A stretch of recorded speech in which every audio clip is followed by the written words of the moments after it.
ये स्टूडेंट आज मैं फिर से बात करने वाला हूं एक बहुत इंपॉर्टेंट क्वेश्चन जो ब्लैक बोर्ड के लिए बहुत इंपॉर्टेंट क्वेश्चन होता है। ये लगभग क्वेश्चन हर एक साल आता ही है। ये देखिए जो √3 √5 √7 माने जो भी अप्रमेय संख्या है इनमें से कोई भी क्वेश्चन एक आ ही जाता है कि सिद्ध करना कि अप्रमेय संख्या। आपको कभी हो सकता है करेगा √3 एक अप्रमेय संख्या, कभी करेगा √5 एक अप्रमेय संख्या, कभी करेगा √7 एक अप्रमेय संख्या। याद रखना ये बहुत एग्जाम के लिए बिहार बोर्ड में खास के लिए बहुत इंपॉर्टेंट माना जाता है। हमने इसको कह दिया कि VVMI very very most important question. हम एक बात आपको कह सकते हैं कि अगर इससे रिलेटेड ये सारे क्वेश्चन रिवीजन है तो एक बात आराम से आप याद रखना कि आप आराम से एग्जाम में नंबर ले सकते हो, क्योंकि ये क्वेश्चन लगभग बिहार बोर्ड में हर एक साल क्वेश्चन पूछते ही हैं। आइए हम उसी क्वेश्चन पे बात करने वाले हैं कि √3 एक अप्रमेय संख्या हमें सिद्ध करना है तो फिर कैसे सिद्ध करना है। अगर मैं एक बात और भी करना चाहूंगा कि अप्रमेय संख्या कैसे है, मैं इसका एक और वीडियो में अपलोड कर चुका हूं। अगर तुम्हें देखना है इसके बारे में डिटेल जानकारी लेना है तो आप मेरे जाकर के जो मैंने वीडियो डाला है उसको आप जाकर देख सकते हैं।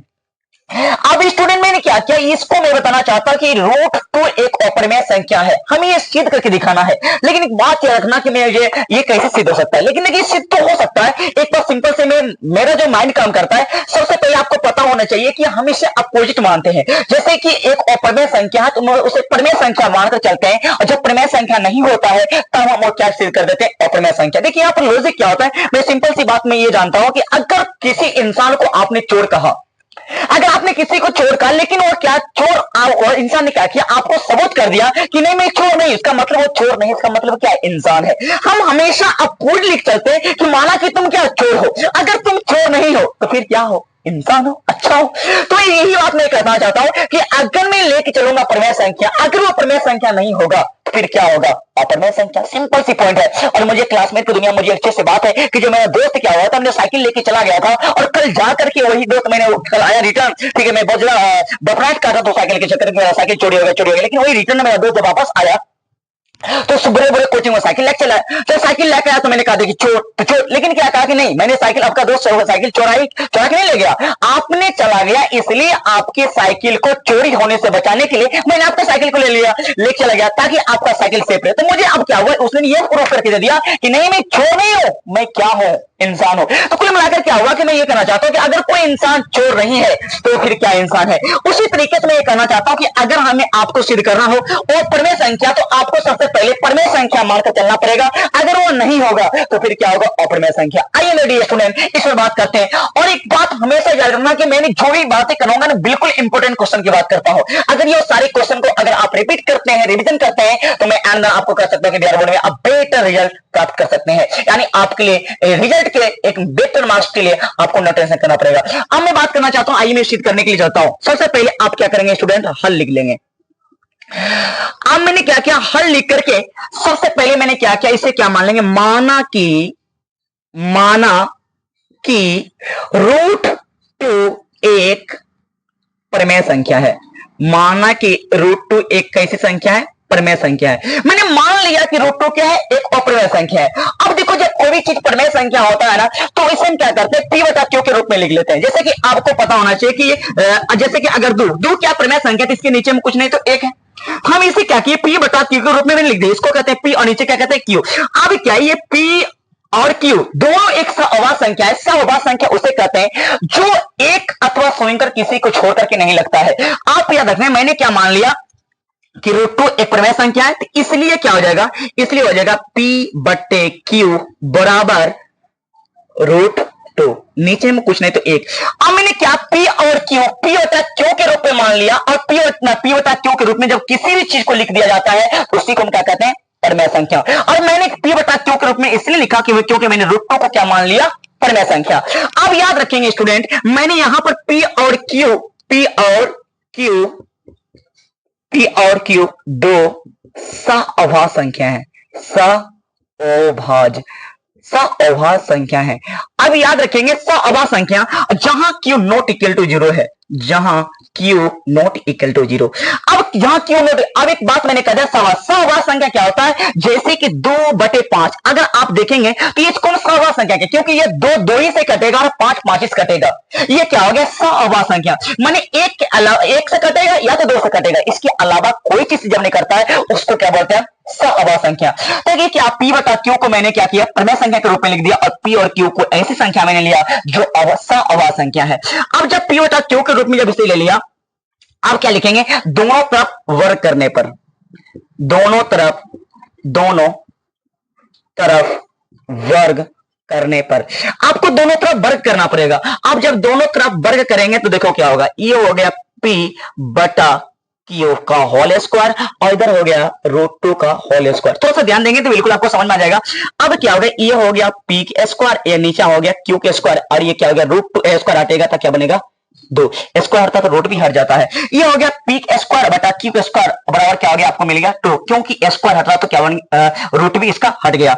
अब बाय क्रॉस मल्टीप्लिकेशन कर देंगे तो आपको क्या मिलने वाला, ये आपको मिल जाएगा p के स्क्वायर बराबर 2q स्क्वायर। p का स्क्वायर मैंने कोनिया कोनी गुना कर दिया, इसके नीचे कुछ नहीं तो एक है, p स्क्वायर को मैंने एक से गुना किया तो क्या हो गया p स्क्वायर और q स्क्वायर को 2 से मल्टीप्लाई किया तो हो गया 2q स्क्वायर। ठीक है, कर देते हैं। अब एक काम मैं क्या करता हूं, इधर 2 क्या है गुना में, इधर आ जाएगा तो क्या हो गया भाग में, ये हो गया p स्क्वायर बटे 2 बराबर q स्क्वायर, यानी मिल गया q स्क्वायर बराबर p स्क्वायर बटा, दिखाई दे रहा है हाँ, इसके बराबर को क्या मिल गया, q स्क्वायर बराबर p स्क्वायर बटा 2। अब यहां पर इसको इक्वेशन फर्स्ट मान लेते हैं।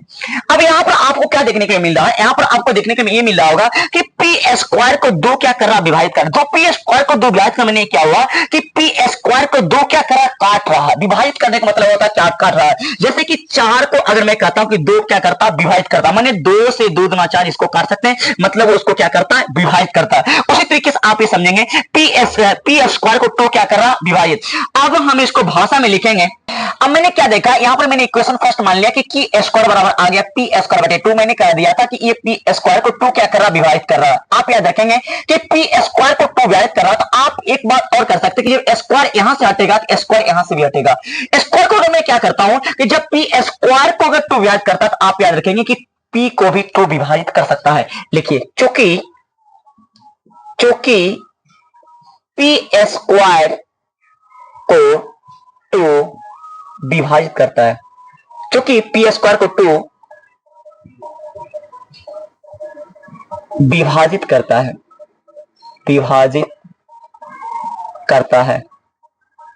क्योंकि p स्क्वायर को 2 विभाजित करता है, इसलिए p 2 को भी विभाजित करेगा, विभाजित करेगा। अब मैंने क्या देख लिया कि p स्क्वायर को 2 क्या कर दिया, विभाजित। तो एक बात हमेशा याद रखेंगे कि जब p स्क्वायर को, जैसे कि अगर 5 के अगर कहते हैं कि 2 के स्क्वायर को अगर 2 विभाजित करता हो, अगर 2 के स्क्वायर को 2 क्या कर कि 2 दूना 4, 4 का 2 अगर कर दिया तो 2 दूना 4 कट जाएगा, क्या होगा 2। तो 2 के स्क्वायर को 2 विभाजित किया। आप एक बात ये भी याद रखें कि अगर स्क्वायर हटा भी देंगे तो 2 बटा 2 इसको भी क्या करते हैं, विभाजित।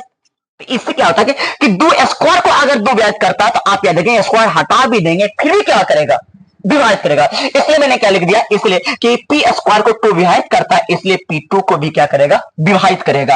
अब पुनः मैं कुछ मानता हूं, पुनः माना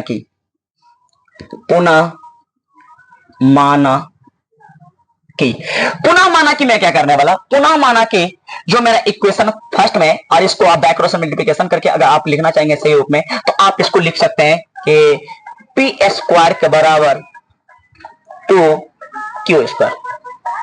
p स्क्वायर के बराबर क्या है, बैक क्रॉस मल्टीप्लिकेशन तो हो जाएगा p स्क्वायर बराबर 2q स्क्वायर। ये आपका इक्वेशन फर्स्ट के रूप में आएगा।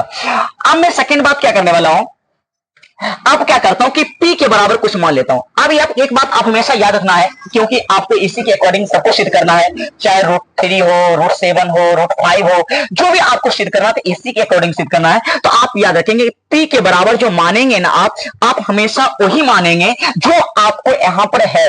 माने अगर यहां पर 2q है तो आप 2 या मानिए, 3q स्क्वायर है तो 3 या मानिए, 5q स्क्वायर है तो 5 या मानिए, आप उसी के अकॉर्डिंग आपको मानना है। हमने क्या मान लिया, p के बराबर मान लिया, यहां पर क्या 2 है तो हमको लेना पड़ेगा 2m। आप m की जगह पर कोई अदर भी संख्या भी ले सकते हैं, no problem, x y z आप ले सकते हैं, इससे कोई फर्क पड़ने वाला नहीं है। अब देखिए क्या हुआ, अब p के बराबर क्या हो गया 2m, तो यहां पर हम क्या करेंगे, वैल्यू पुट करेंगे। अब समीकरण फर्स्ट में अगर इसका वैल्यू पुट करेंगे तो क्या हो जाएगा, p की जगह पर क्या लिया मैंने 2m, तो आपको हो जाएगा p स्क्वायर के बराबर है 2 क्यू स्क्वायर। अब पी की जगह पर हम 2m पुट कर देंगे तो हो जाएगा 2m का स्क्वायर बराबर 2q स्क्वायर। अब देखिए 2 दूना 4, ये हो गया m स्क्वायर बराबर 2q स्क्वायर। आप चाहे तो यहां से काट सकते हैं कि 2 दूना 4, ये हो गया आपको 2m स्क्वायर बराबर q स्क्वायर। एक बात आप देखेंगे तो आइए 2 गुना में उधर जाएगा, क्या हो गया भाग में, यहां हो गया आपको m स्क्वायर बराबर क्यू स्क्वायर बटा 2। फिर से आप इक्वेशन सेकेंड में आप देखेंगे तो एक चीज आपको मिल रहा है। एक चीज क्या मिल रहा है कि क्यू स्क्वायर को 2 क्या कर रहा है, विभाजित कर रहा है।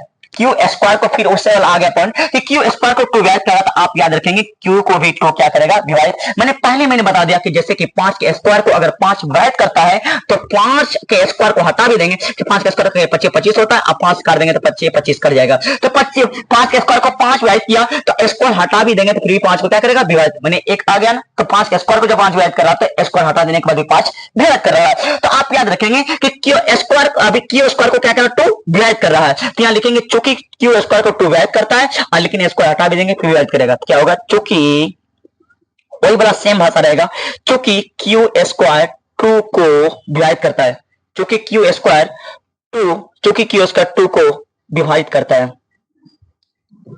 विभाजित करता है, इसलिए विभाजित करता है, इसलिए क्यू 2 को भी विभाजित करेगा। अब एक बात आप याद रखेंगे, मैंने क्या लेकर चला था कि ये जो मैंने जो लिया था P और Q, वो कैसा संख्या था, सअबा संख्या। माने वो हमेशा ऐसा संख्या था कि जो किसी से विभाजित नहीं कर रहा था, माने वो स्वयं से विभाजित कर रहा था, माने P से विभाजित कर रहा था और Q से विभाजित कर रहा था, उसके अलावा वो किसी से विभाजित नहीं कर रहा था। लेकिन यहां पर हम ये देख रहे हैं कि Q स्क्वायर को 2 विभाजित कर रहा है और स्क्वायर हटा देने के बाद भी 2 विभाजित कर रहा है। इससे यह निष्कर्ष निकलता है कि जो मैंने मान के चला था कि P और Q सअबा संख्या है, लेकिन वो मान्यता मेरी नहीं है, यहां पर विभाजित होने लगा है। वहां पर मैंने ले चला था कि P और Q सअबा संख्या है, माने एक दूसरे को विभाजित नहीं करता है, माने एक के अलावा स्वयं के अलावा किसी अन्य संख्या विभाजित होता ही नहीं है। लेकिन यहां पर ये देख रहे हैं कि क्या कर रहा है कि क्यू स्क्वायर को 2 विभाजित कर रहा है, स्क्वायर हटा देने के बाद विभाजित कर रहा है। इसका मतलब कि मेरा मानना क्या गलत है, मेरा मानना क्या गलत है। तो यहां पर हमको लिखना पड़ेगा कि अतः मेरा मानना क्या गलत है। मैंने जो मान के चला था वो लेकिन हुआ नहीं। जो बेटा जो हाँ, तो मैंने क्या जो मैंने मान के चला था वो पूरी मेरी मान्यता सही नहीं रही, वह गलत हो गया। तो यहां पर हमें लिखना पड़ेगा अतः मेरा मानना गलत है, अतः मेरा मानना क्या गलत है। लेकिन आप याद रखेंगे लड़का लड़की थोड़ा सा डिफरेंट